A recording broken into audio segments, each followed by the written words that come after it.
Friends, welcome back to my channel. Returning back to my channel. ಇವತ್ತು ಮಾಡ್ತಾ ಇದ್ದೀನಿ ನಾನೊಂದು ಒಳ್ಳೆ ಟಾಪಿಕ್ ಬಗ್ಗೆ ವ್ಲಾಗ್. ಒಂದು ಸಣ್ಣ ನಿರ್ಲಕ್ಷ್ಯ ಬದುಕಿನಲ್ಲಿ ಹೇಗೆ ಒಂದು ಕಾಡುತ್ತೆ ಅಂತ ನಾನಿವತ್ತು ನಿಮಗೆ ತಿಳಿಸ್ಕೊಡೋಣ ಅಂತ ಬಂದಿದ್ದೀನಿ ಫ್ರೆಂಡ್ಸ್. ಹಾಗಾದರೆ ವಿಡಿಯೋ ಕಂಟಿನ್ಯೂ ಬದಲಾಗ್ತಾ ಇರೋ ಜೀವನ ಶೈಲಿಯಲ್ಲಿ ಸಾಕಷ್ಟು ಜನ ನಿದ್ದೆ ಮಾಡೋದನ್ನೇ ಕಡೆಗಣಿಸಿ ಇದೇ ಅಭ್ಯಾಸವಾಗಿ ನಿದ್ರೆ ಬರದೇ ಇರೋದು ಕೂಡ ಒಂದು ದೊಡ್ಡ ಸಮಸ್ಯೆಯಾಗಿ ಪರಿಣಮಿಸುತ್ತೆ. ಆದರೆ ಇದೊಂದು ಸಣ್ಣ ಸಮಸ್ಯೆ ಅಂತ ಭಾವಿಸಿ ನಿರ್ಲಕ್ಷ್ಯ ವಹಿಸ್ಬಿಡ್ತಾರೆ. ಆದರೆ ಇದೊಂದು ಸಣ್ಣ ನಿರ್ಲಕ್ಷ್ಯ ನಿಮ್ಮ ಜೀವನಕ್ಕೆ ಕುತ್ತು ತರಬಹುದು ಅಲ್ವೇ? ಅಪರೂಪಕ್ಕೆ ನಿದ್ದೆ ಬರದೇ ಇದ್ರೆ ಸರಿ, ಆದರೆ ಪ್ರತಿದಿನ ಹೀಗೆ ಆಗ್ತಾ ಇದ್ರೆ ಇದನ್ನ ಗಂಭೀರವಾಗಿ ತೆಗೆದುಕೊಳ್ಳಬೇಕು ಸ್ನೇಹಿತರೆ. ಯಾಕಂದರೆ ಪ್ರತಿದಿನ ಸಾಧ್ಯವಾಗುವಷ್ಟು ನಿದ್ದೆ ಮಾಡದಿದ್ದರೆ BP ಬ್ಲಡ್ ಪ್ರೆಷರ್ ಅನ್ಕಂಟ್ರೋಲಿಗೆ ಬರುವಂಥ ಸಾಧ್ಯತೆ ಇದೆ.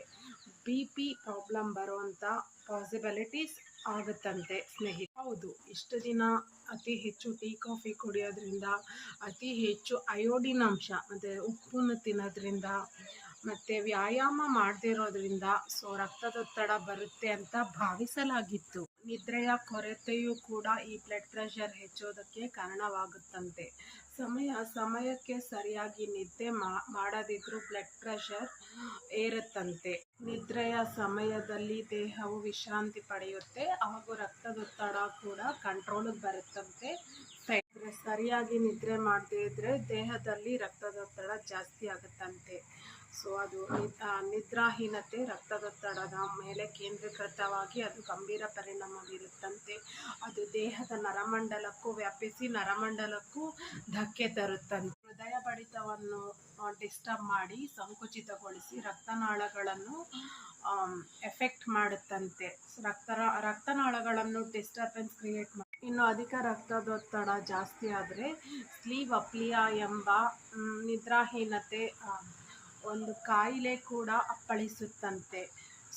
ಇದು ನಿದ್ರಾ ರಿಲೇಟೆಡ್ ಸ್ಲೀಪ್ ಅಪ್ನಿಯಾ ಬಂದು ರಕ್ತದೊತ್ತಡ, ಹೃದಯ ಬಡಿತ ಎಲ್ಲದಕ್ಕೂ ಡಿಸ್ಟರ್ಬ್ ಮಾಡಿ BP ಅನ್ಕಂಟ್ರೋಲಬಲ್ ಪ್ರಾಬ್ಲಮ್ ಆಗಿ ನಿದ್ರಾಹೀನತೆ ಪ್ರಾಬ್ಲಮ್ ಆಗಿ ಕಾಸ್ ಆಗಿ ಸ್ಟಾರ್ಟ್ ಆಗುತ್ತಂತೆ. ಇದು ಹೃದಯದ ಸಂಬಂಧಿತ ಆರೋಗ್ಯವನ್ನು ಕೆಡಿಸುತ್ತಂತೆ. ಇದು ತಜ್ಞರ ಅಭಿಪ್ರಾಯವಾಗಿದೆ ಫ್ರೆಂಡ್ಸ್.